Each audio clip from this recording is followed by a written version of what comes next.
हिंदी का विषय नालपारा की गली से बाहर निकलकर बहराइच से होते हुए पूरे उत्तर प्रदेश में और उत्तर प्रदेश में बाहर निकलकर हिंदुस्तान के मुख्तलिफ हिस्सों में इनकी नस्ली खिदमत का एहसास किया जा रहा है। नस्ली खिदमत अंजाम देना एक बड़ा मुश्किल मसला है। शायरी तो किसी को विरासत में मिल जाती है, लेकिन नस्ल यारी विरासत में मिलना मुश्किल है, क्योंकि उनकी तादाद बहुत ही मुख्तसर है। नस्ल का मैदान का इंतखाब करना ये उसकी आला फिक्र फन की पहचान होती है। शायद जमाने साहब ने एक नहीं बल्कि कई किताबें नस्ल में तकलीफ करके हमें पढ़ाने की कामयाब मुहिम दी है। मैं ये मुबारकबाद पेश करता हूँ, साथ ही साथ नेपाल की जरूरी जो मनोबल शख्सियात उसका जो छोड़ा काम राज के फर्म में जीनते फर्म है, सब मेरी ये मतलब है।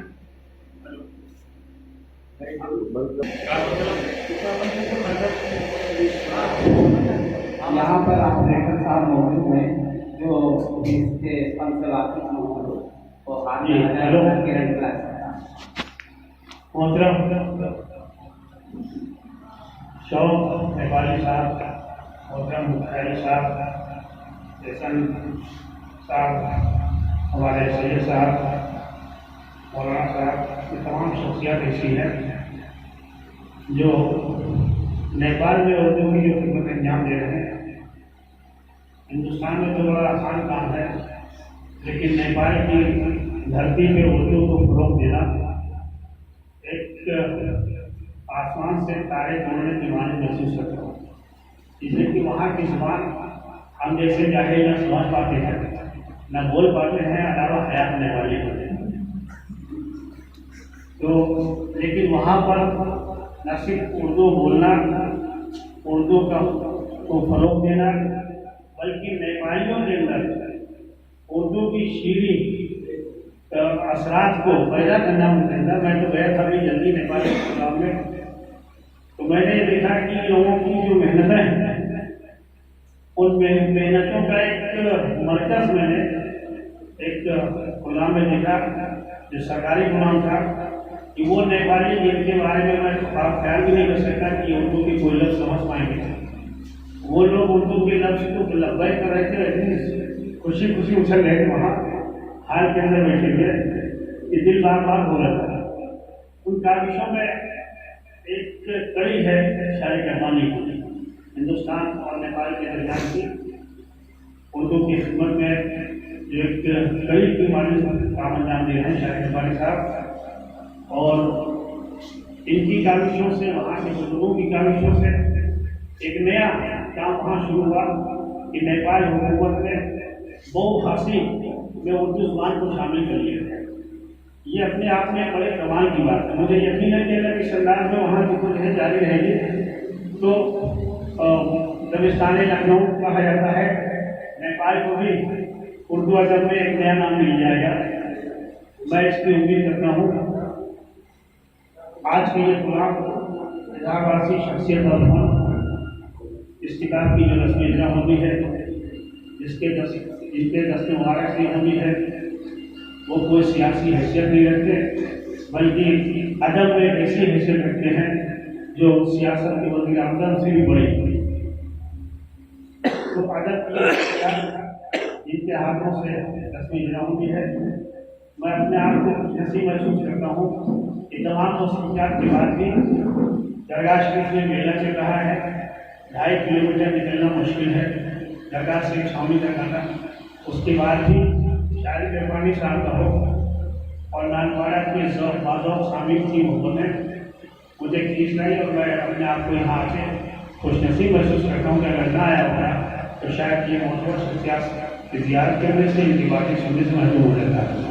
आइए मैं सीधे अपनी औकात चाहता हूँ जिसके खिलाफ शख्स साहब मुझे रोक दिया है, चंद से पेश करता हूँ। ध्यान में शाही को रखो और रखो बास को।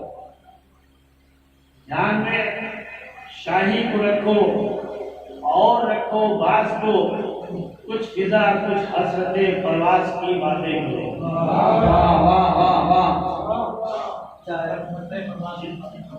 अल्लामा इकबाल के दूसरा था, उसमें कुछ फिजा कुछ हसरते प्रवास की बातें करो। बंद कर दो ढींगा मुश्ती ऐ सियासी बावलो।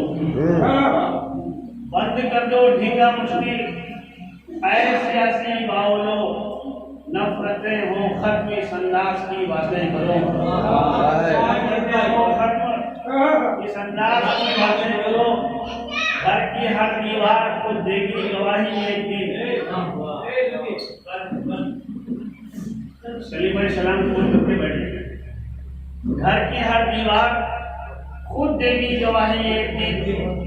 दुश्मनों से अपने तुम हमराज की बातें करो। दुश्मनों से अपने तुम हमराज की बातें करो। अब पत्थरों के दिल पिघल जाते थे इस आवाज से। पत्थरों के दिल पिघल जाते थे इस आवाज से। दोस्तों तुम भी उसी अंदाज की बातें करो। दोस्तों तुम भी उसी अंदाज की बातें करो। आखिरी शेर कि हम गरीबों की मोहब्बत का भी रखो कुछ ख्याल। हम गरीबों की मोहब्बत का भी रखो कुछ ख्याल। ताज के हमरा जब मुमताज की बातें करो। ताज के हमरा जब हम गरीबों की मोहब्बत का भी रखो कुछ ख्याल। ताज के हमरा जब मुमताज की बातें करो। ताज के हमरा जब मुमताज की बातें करो। एक ऐसी गजल का मैं इंतखाब यहाँ कर रहा हूँ बुजुर्गों की बुजुर्गी का इस्तेफादा करते हुए। एक मिसरा दिया गया था कि जो खुद ही न अपनी मिटा सके उसे क्यों खुदा की तलाश है। बड़ी बहन का मिसरा था। सूफी वासिफ साहब बहुत ही मुहतरम शख्सियत है। उन्हीं के यहाँ का ये मिसरा था। उस शेर उसमें हुए थे अगर वो कि इस अदालत में हम नहीं पेश कर पाए तो और किसी अदालत में हम बड़ी बहन मुशाहिर पढ़े सुनते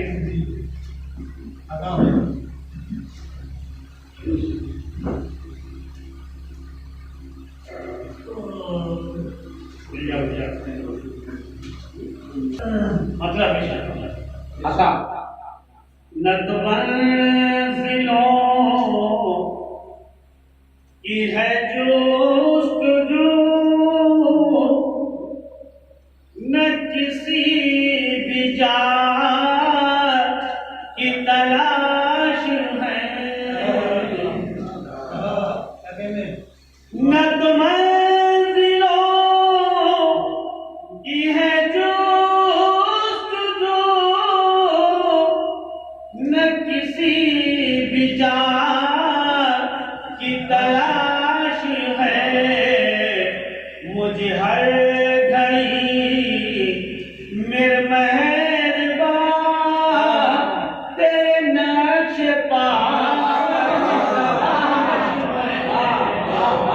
मुझे हर घड़ी मेरे मेहरबान तेरे नक्श की तलाश है।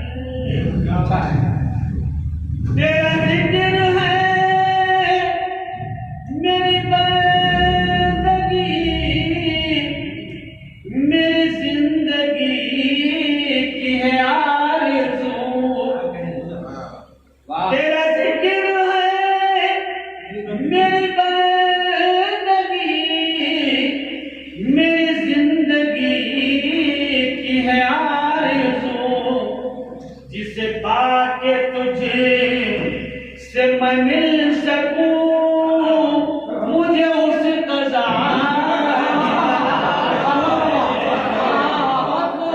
पाके तुझे पाके तुझे। तेरा जिक्र है मेरी बंदगी मेरी जिंदगी की है आरज़ू। जिसे पाके तुझे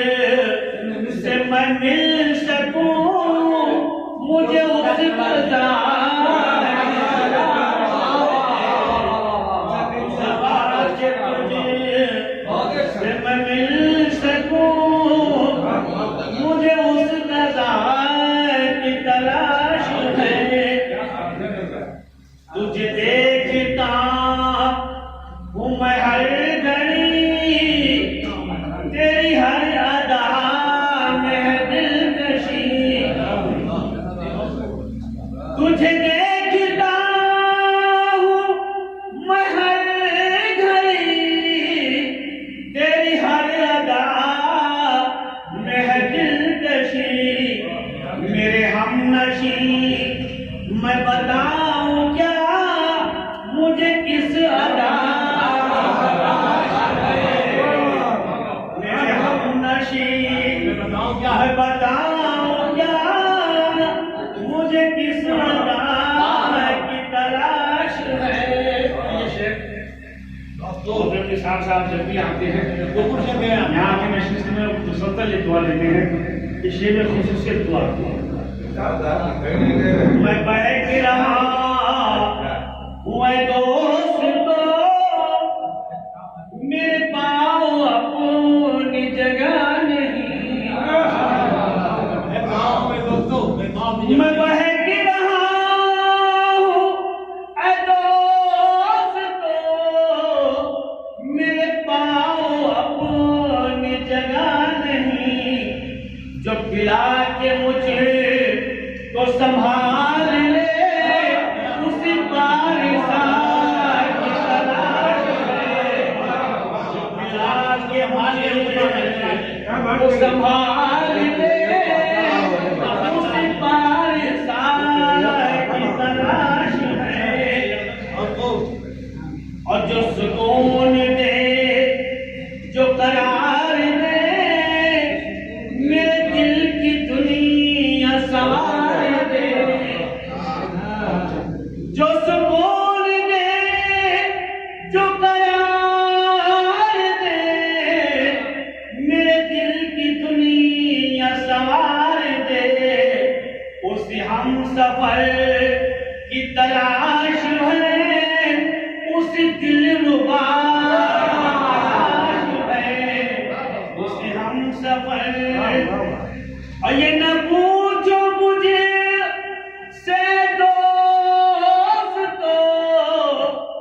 मेरे सर में सौदा है किस लिए। ये न पूछ मुझे से दोस्तों, मेरे सर में सौदा है किस लिए। किसी बेवफा का हो गम लिए, किसी बावफा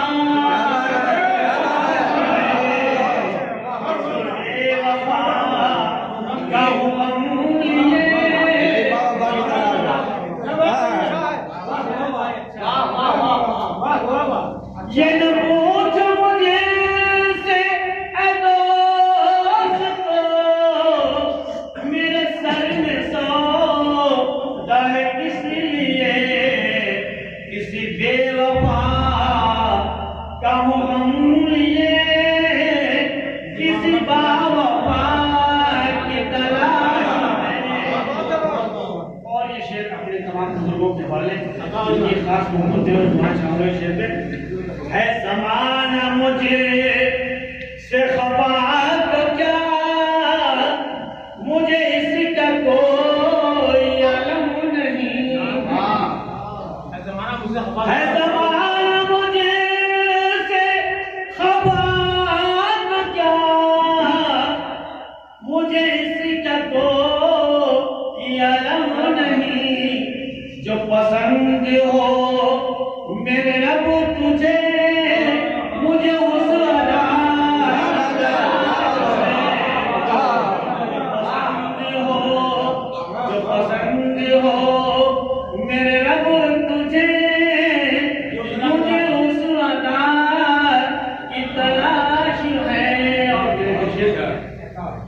इसी राह में बड़े इम्तिहान से गुजरना पड़ता है दहर में।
तेरे आस्था का फकीर हूँ, इसी वास्ते मैं रईस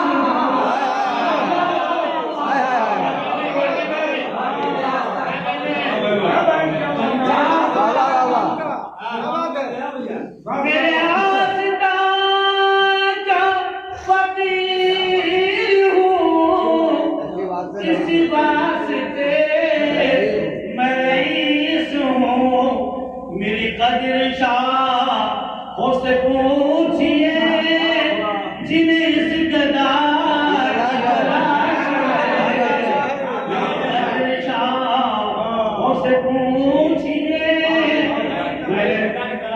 मेरी कदर शाह से पूछिए, वो आप लोगों के लिए मोहब्बतों से नवाजा। मैंने गलत इंतखाब नहीं करी, मैंने